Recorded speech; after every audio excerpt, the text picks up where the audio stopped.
किसी न किसी रूप में संकेत मिल जाता है। मैया को अचानक अपशकुन होने लगे, ब्रजवासी घबराने लगे। उधर ब्रजवासी रोते रोते पहुंचे, मैया तेरो कन्हैया काली दह में गिर गए। और सब जानते थे काली दह में गिरने वाला बचता नहीं, इसलिए अनिष्ट की आशंका में सारे ब्रजवासी चीत्कार करते हुए पशुओं की तरह बिना मार्ग देखे काली दह की ओर दौड़ते भागते चले गए। आबाल वृद्ध वनिता सर्वेंग पशुवृत्तयः निर्जग मुर्गो कुलादीना कृष्ण दर्शन लालसा। सब गोविंद के दर्शन की अभिलाषा में भागते चले जा रहे हैं ब्रजवासी, आबाल वृद्ध वनिता, सबके सब। उधर जब नाग पत्नियों ने भगवान के दिव्य बांकी झांकी को देखा, विमुग्ध हो गई। सखी, इतना सुंदर बालक आज तक नहीं देखा। प्रकट होके बोली, वत्स मालूम है तुम्हें, जो गिरता है यहां बचता नहीं। हमारे स्वामी अभी सो रहे हैं, ये तुम्हारा सौभाग्य है। वो जागे उससे पहले भाग जाओ। भगवान बोले, जगाए दे अपनो स्वामी, हम तो बातें ही मिलवे आए। इतनी जोर से बोले कि काली नाग की नींद खुल गई। भगवान को देखते क्रोध में भरे काली नाग ने 101 फनों से जो फुसकार मारी, काली हृदय में ज्वार भाटा आ गया। हलचल मच गई पूरे हृदय में। ब्रजवासी और ज्यादा चीखने चिल्लाने लगे, ये क्या हो गया, लगता है काली नाग जग गया। परंतु जब तक भगवान सावधान होते तब तक तो काली नाग ने एक छलांग मारी और भगवान को अपने शरीर में लपेट लिया। इसलिए सर्प का एक नाम है भोगी, जिसके शरीर को लपेट ले उसके प्राण लेके छोड़ता है। नाग का पास बड़ा प्रबल है, नाग पास से बचना बड़े बड़े वीरों के लिए कठिन हो जाता है। इसलिए युद्ध में नागपास बहुत प्रसिद्ध है। मेघनाथ ने बांधा था श्री रामभद्र को नागपास से, तब गरुड़ जी को जाकर के खोलना पड़ा, तो मोह हो गया। अब गरुड़ जी को ये कैसे, भगवान हमने इनको मुक्ति किया। परमात्मा दुनिया को मुक्ति देते हैं और इन परमात्मा को हमने मुक्ति दी। गरुड़ जी पड़ गए चक्कर में। भगवान की लीला इतनी विचित्र होती है कि बड़े बड़े प्रबुद्ध जन भी व्यामोहित हो जाते हैं, बिरले ही संभल पाते हैं। इस रंगमंच पर अभिनेता वही सफल है जो जीवंत अभिनय करे।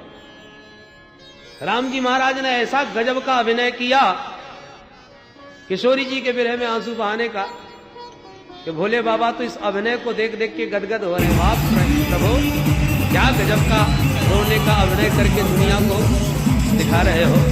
पर सती मैया आंखें फाड़ के देख रहे, वो अपनी पत्नी के विरह में रो रहे और ये सच्चिदानंद कह के दंडवत कर। ना सत्य है, ना चित्त है, ना आनंद है, और ये सच्चिदानंद कह करके प्रणाम कर रहे हैं मेरे भोलेनाथ।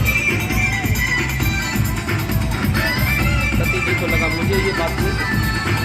भोलेनाथ हंस के बोले, देवी जी चक्कर में न पड़ो, ये रंगमंच पर लीला चल रही है और मेरे प्रभु इस समय गजब का अभिनय कर रहे हैं। अभिनय को देखो, उसका आनंद लो, धोखे में न पड़ो। अभिनेता वही सफल है जो अभिनय करते समय अपने वास्तविक रूप को बिल्कुल भूल ही जाए और जो अभिनय कर रहा है उसी में तद्वत हो जाए। राम जी आज ऐसा अद्भुत अभिनय किए, इतना तो ध्यान रहता है कि हम राम प्रकाश है, तो हरिश्चंद्र का नाटक कर रहे हैं, इसलिए रो रहे हैं। अरे वो तो होना चाहिए अपने सफल अभिनय। परंतु श्री भगवती सती को विश्वास नहीं हुआ, परीक्षा लेने पहुंची गई, किशोरी जी का रूप बना के पहुंच गई। और अब तक जो रोते रोते जा रहे थे रामभद्र, उन्होंने जब सती जी को देखा तो तुरंत प्रणाम किया। आओ माता जी, भोलेनाथ कहाँ है? सती जी के राम राम। अभी अभी रो रहे थे और मुझे देखते ही दंडवत करने लगे, जबकि मैं तो सीता जी के रूप में खड़ी हूँ। अब समझ में आ गई बात कि ये सचमुच लीला कर रही, केवल अभिनय था। तो अभिनय प्रभु का इतना विचित्र होता है कि सब चक्कर में पड़ जाता है। गरुड़ भी चक्कर में पड़ गए, राम जी को मैंने घूमा। तो नाग का पास बहुत प्रबल होता है। आज इस काली नांग ने मार झपट्टा लपेट लिया भगवान को अपने अंग से, शरीर से। पर ब्रजवासियों को रोते चीखते जब भगवान ने देखा तो प्रभु को लगा अब ज्यादा लीला करना ठीक नहीं कूद पड़ेंगे अभी। मुझे ही अपना जीवन धन मानते हैं ये ब्रजवासी, कहीं इनको आवेश में कहीं ये छलांग न मार बैठे।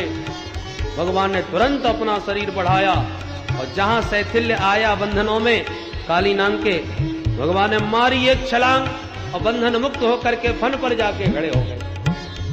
पर एक फन पर खड़े होते हैं तो दूसरे फन से काटने की चेष्टा करता है। भगवान ने ताता थैया करके थिरकना नाचना प्रारंभ कर दिया। ऐसा अद्भुत तांडव नृत्य किया, देववृंद देख देख के निहाल हो गए। वाह, रस्सियों पर कलाबाजी खाते बड़े बड़े नटों के नाटक देखे, पर ऐसा नटवर पहली बार देखा है जो फन पर नृत्य कर रहा है।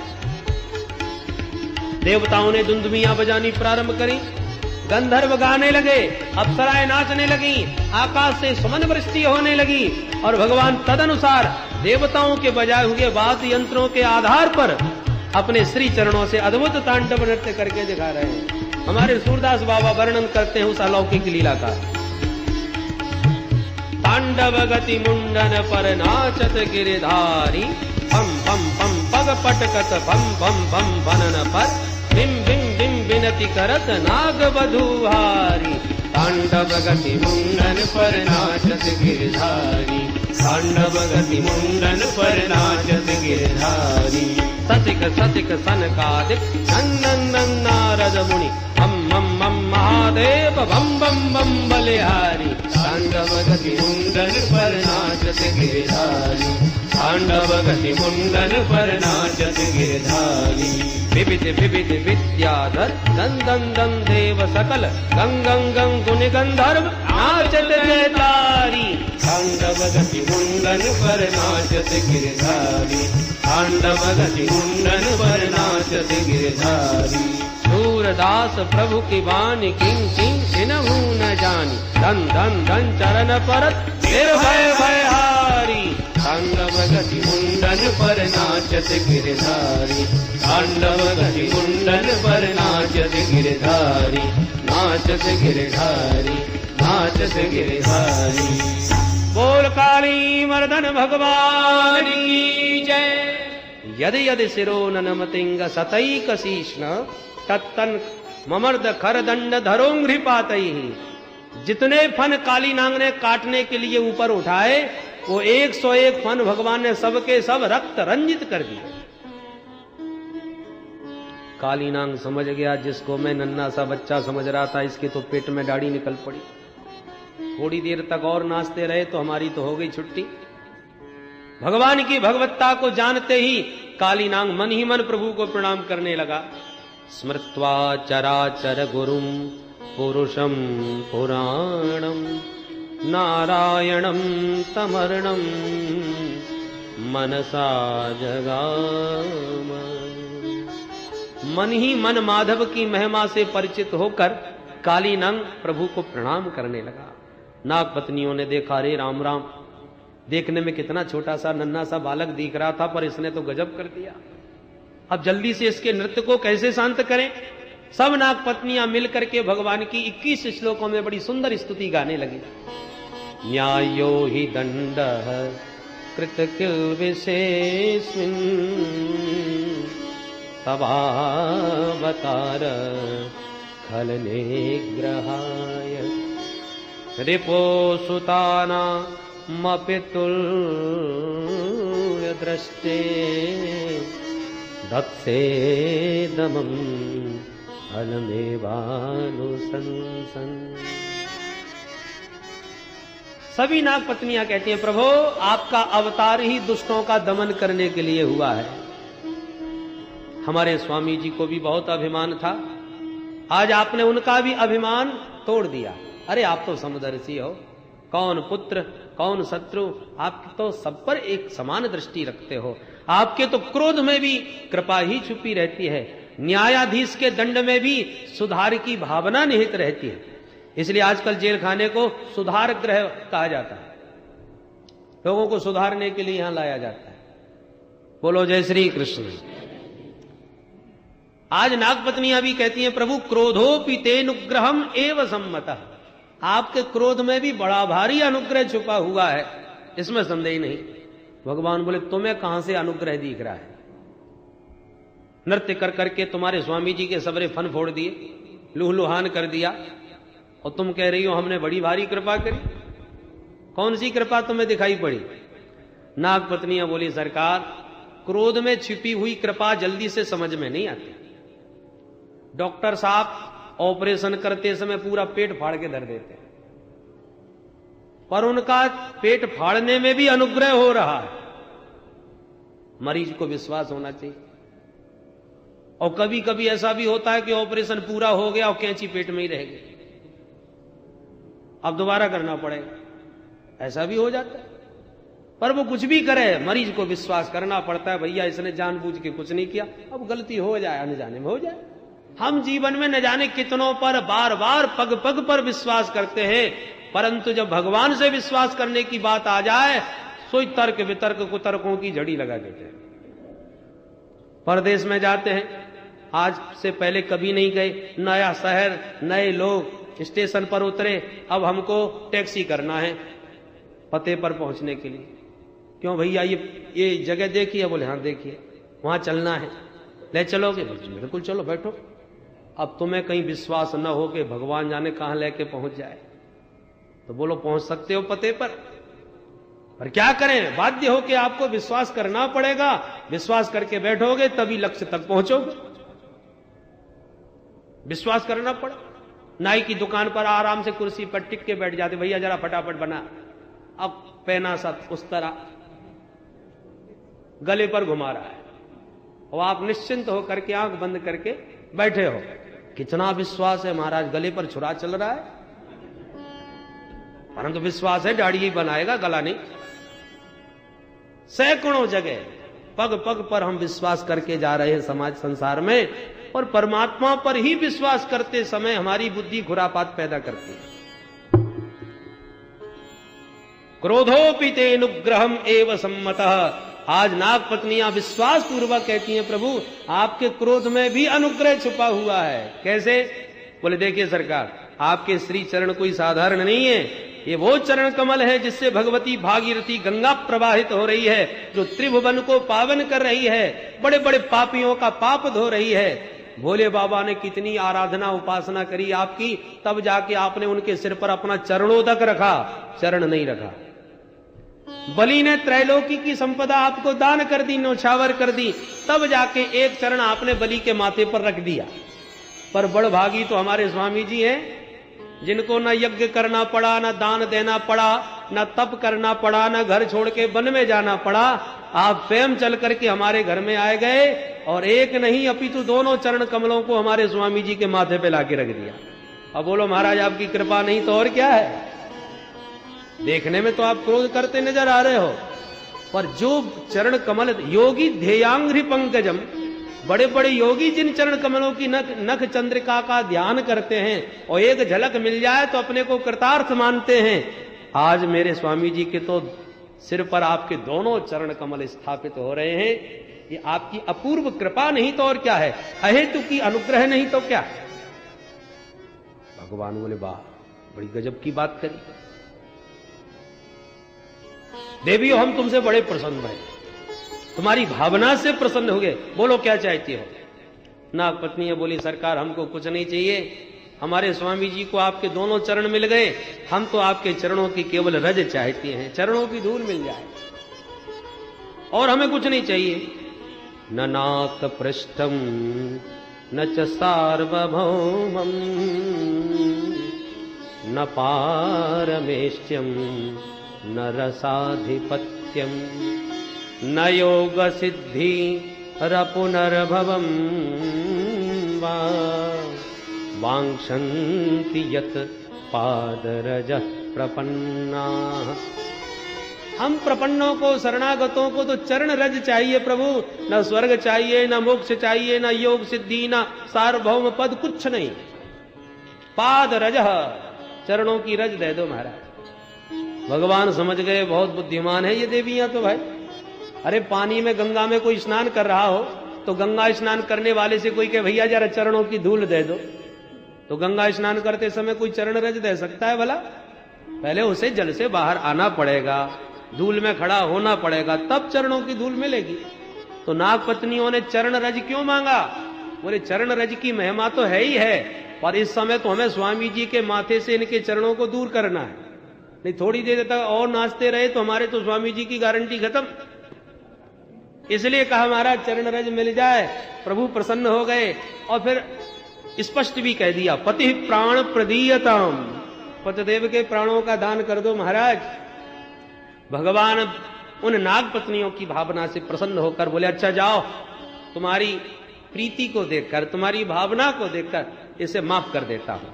और जो फन से नीचे उतरे के काली नाग फन फुसकार के फिर खड़ा हो गया। भगवान सावधान होके बोले देवियों देख रही हो, तुम गिड़गिड़ा रही हो, ये अकड़ दिखा रहा है। नाग पत्नियों ने इशारा किया, माथा झुकाओ जल्दी, बड़ी मुश्किल से राजीनामा हुआ है, अभी ठुमका मारना चालू कर देंगे तो लेने के देने पड़ जाएंगे। काली नाग गरजता हुआ बोला, अरे मैं कोई अपराधी हूं जो माफी मांगू? भगवान बोले क्यों रे, तू अपराधी नहीं है तो कौन है? काली नाग बोला बताइए मैंने क्या अपराध किया? भगवान बोले तूने विष बमन करके मेरे यमुना हृदय को इतना विषाक्त कर दिया कि पतंत्युपरिगा खगाहा, ऊपर उड़ने वाला पक्षी भी छटपटा के नीचे मर जाता है, गिर जाता है, कि तेरा ही अपराध तो है। काली नाग बोला एक मिनट जरा कहने का मुझे भी तो कुछ अवसर मिले, सफाई देने का मौका अपराधी को मिलना चाहिए। हाँ बोलो क्या सफाई देना चाहते? बोले सरकार बस यही जानना चाहता हूं इस दुनिया को बनाता कौन है? भगवान बोले हम। अच्छा तो फिर सर्पों को किसने बनाया? भगवान बोले हमने। तो सर्पों के मुख में ये जहर किसने भरा? भगवान बोले हमने। तो सर्पों को जन्मजात ये तामसी स्वभाव, क्रोधी स्वभाव किसने दिया? भगवान बोले हमने। काली नाग बोला बस हो गया फैसला, तन मन धन सुख संपत्ति सब कुछ है तेरा स्वामी, सब कुछ है तेरा, तेरा तुझको अर्पण, प्रभु जी का प्रभु जी को अर्पण, क्या लागे मेरा। ओम जय जगदीश। सरकार अब निर्णय ईमानदारी से कीजिए, आप न्यायाधीश हो, मालिक हो। जब आपने ही मुझे सर्प योनि दी, मुख में जहर दिया, स्वभाव में क्रोधी बना दिया, तो जो आपने हमको दिया वो हमने आपको दे दिया, तो मेरी गलती क्या रही? मेरा अपराध क्यों आपने सिद्ध कर दिया? वयम खलासहोत्पत्त्या तामसा दीर्घमन्यवः स्वभावो दुस्त्यजो नाथ लोकानाम यद सद्ग्रह। कोई भी अपनी प्रकृति के द्वारा प्राप्त स्वभाव को कैसे बदल दे? मैं अपने स्वभाव को कैसे छोड़ दूं? मेरे मुख में जब आपने ही जहर भर दिया तो मैं मुख में अमृत कहां से ले आऊं? आप चाहते तो आप भी तो इस विष की जगह अमृत की 2 बूंदें डाल सकते थे कि नहीं? आप तो सर्वसमर्थ हो, और अमृत की बूंदें डाल दी होती हम सर्पों के मुख में तो आज हम भी तो घर घर में पाले जाते, प्यार से लोग पुचकार करके दूध पिलाते, अनुराग करते, स्नेह की वर्षा करते। पर आपने ऐसा जहर भर दिया कि प्यार करना तो दूर रहा, जो देखे वो मुंह कुचल के ही फेंक देता है, कोई जिंदा नहीं छोड़ता हमको। दिया आपने है विष, और दुनिया क्रोध हम पर कर रही है, ऊपर से आप हमें अपराधी कह रहे हो। भवान ही कारणम तत्र सर्वज्ञो जगदीश्वर, अनुग्रहम निग्रहम वा मन्यसे तद विधेहिनः। आप सर्व समर्थ हो महाराज, अनुग्रह करो या निग्रह, समर्थ को नहीं दोष गोसाई। रवि पावक सुरसर की नाई, समर्थ को नहीं दोष गोसाई। रवि पावक सुरसरी की नाई। आप समर्थ हैं प्रभु, कुछ भी कीजिए। भगवान प्रसन्न हो गए काली नाग के इन तर्कों से और बोले भाई काली नाग तेरी सारी बातें बिल्कुल सही हैं, परंतु यदि हमने सर्पों को विषैला बनाया तो उन्हें रहने के लिए रमणक द्वीप भी तो बनाया है। तुम्हारे लिए हमने जब विशेष द्वीप का निर्माण किया है जहां सर्प जाति का ही नित्य निवास है, तो तुम अपना वो घर छोड़ करके यहां पर गंदगी फैलाने क्यों आए? कालीनाग बोला, ये बात ठीक कही सरकार, पर इसका भी कारण आपका वाहन गरुड़ है। गरुड़ जब रमणक द्वीप पहुंचता है तो तमाम सर्पों को मार जाता है, बाद तमामों को खा जाता है। मेरे से उसका झगड़ा हो गया, तो मैं यहां आके बस गया।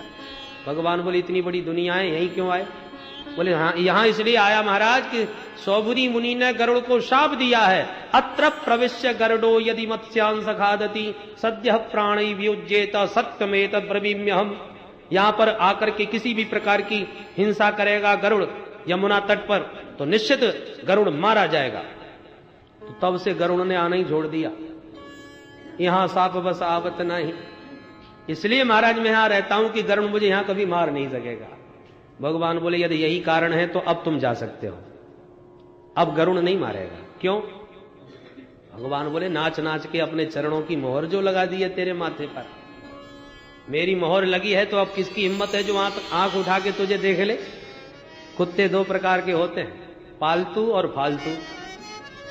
तो जो फालतू कुत्ते घूमते रहते उनको आते जाते कोई भी डंडा मसक देता है, जूठी पत्तल चाट रहे फिर भी बेचारे डंडे खा रहे। और जब वही पालतू बन जाए तब देखो महाराज ठाठ। और फिर जितने बड़े व्यक्ति का कुत्ता उतना ही बड़े ठाठ। बोलो राधे राधे। आपने खूब देखे होंगे महाराज एयर कंडीशन में घूमते, परंतु एक विशेषता है उस कुत्ते में। क्या? तो पहले तो मालिक के नाम का पट्टा पहने हुए है गले में, ये पहचान है पालतू कुत्ते की। दूसरी, अपने मालिक को छोड़ के कभी किसी दूसरे के दरवाजे नहीं जाता, किसी का मुंह नहीं ताकता। मालिक देगा तो खाएगा, जैसे रखेगा वैसे रहेगा, तब मालिक का स्नेह भाजक बनता है। उसी प्रकार कहीं आज यहां कल वहां,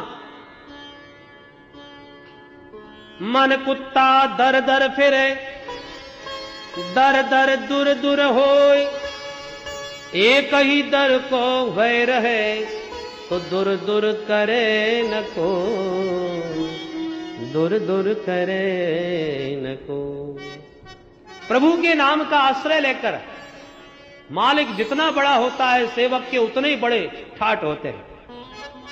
प्रधानमंत्री के चपरासी में भी वो गर्मी होती है कि बड़े बड़े नेताओं को भटकार के भगा देता है। कहने को चपरासी है तो क्या हुआ, पर है किसका? मालिक की अकड़ होती है। अभिमान भी करना है तो अपने मालिक के नाम का करो। अस अभिमान जाए जनी हो रे, मैं सेवक रघुपति पति मोरे। अस अभिमान जाहि जन पूरे, मैं सेवक रघुपति पति मोरे। मालिक के नाम का गर्व होना चाहिए, अभिमान होना चाहिए। वैसे तो अभिमान ठीक नहीं, अपना अभिमान करना ठीक नहीं, पर मालिक का अभिमान अपना थोड़ी हुआ। विदेहराज जनक जी के दरबार में लखनलाल जी बरस पड़े और क्या क्या नहीं कह दिया। रघुवंश नमः जह को होई, तहीं समाज अस कहे न कोई, कहीं जनक।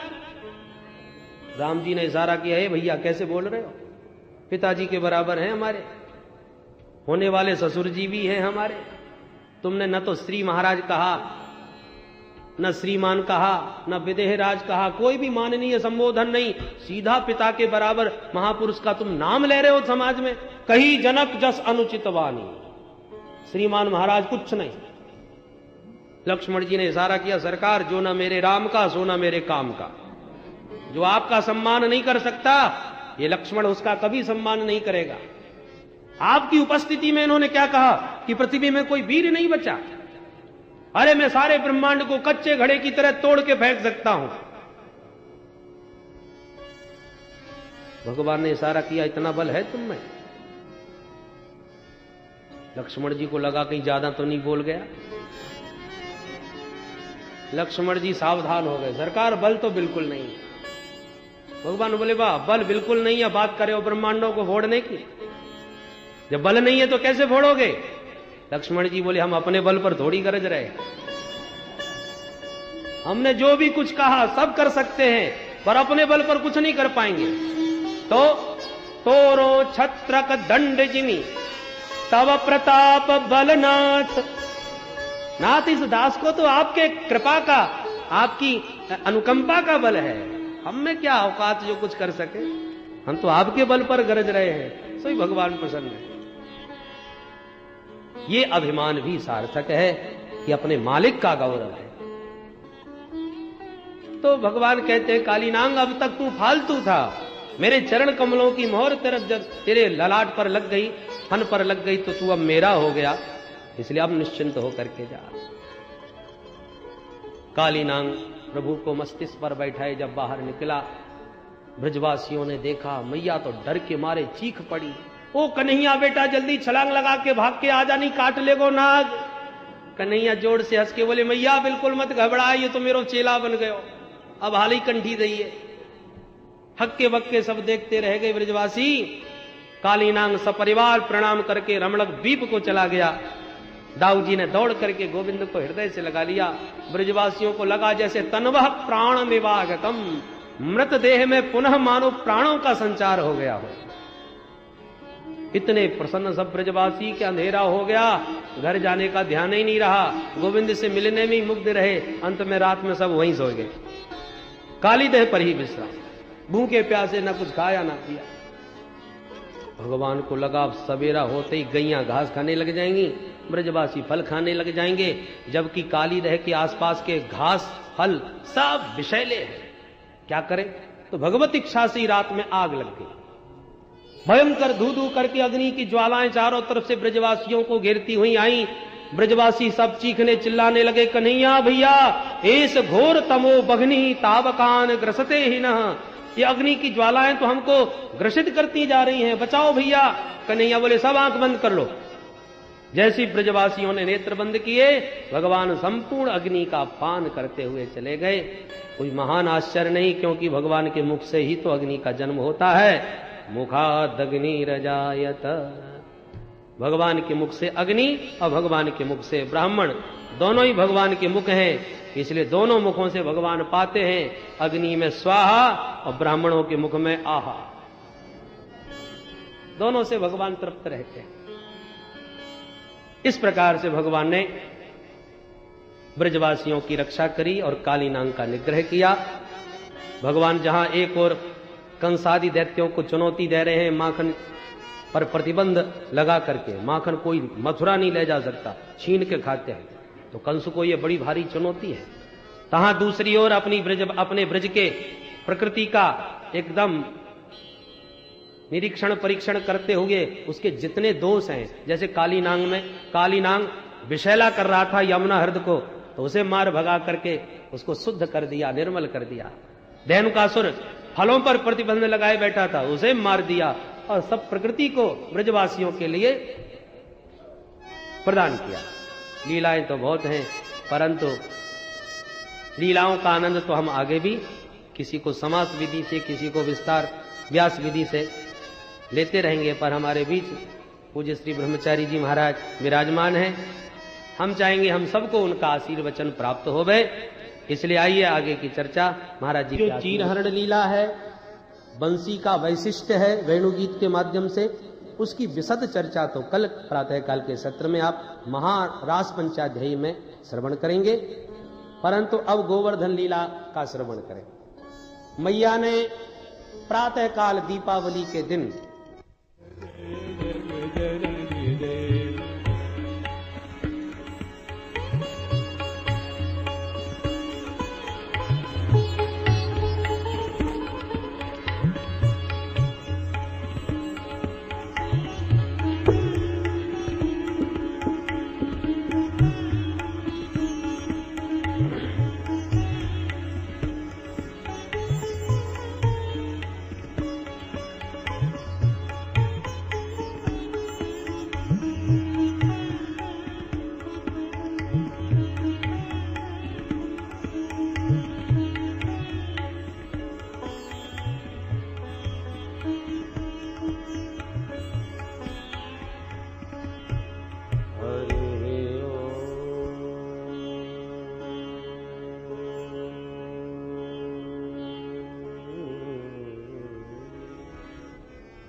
सदा परिभवग् न मभीष्टदोहम्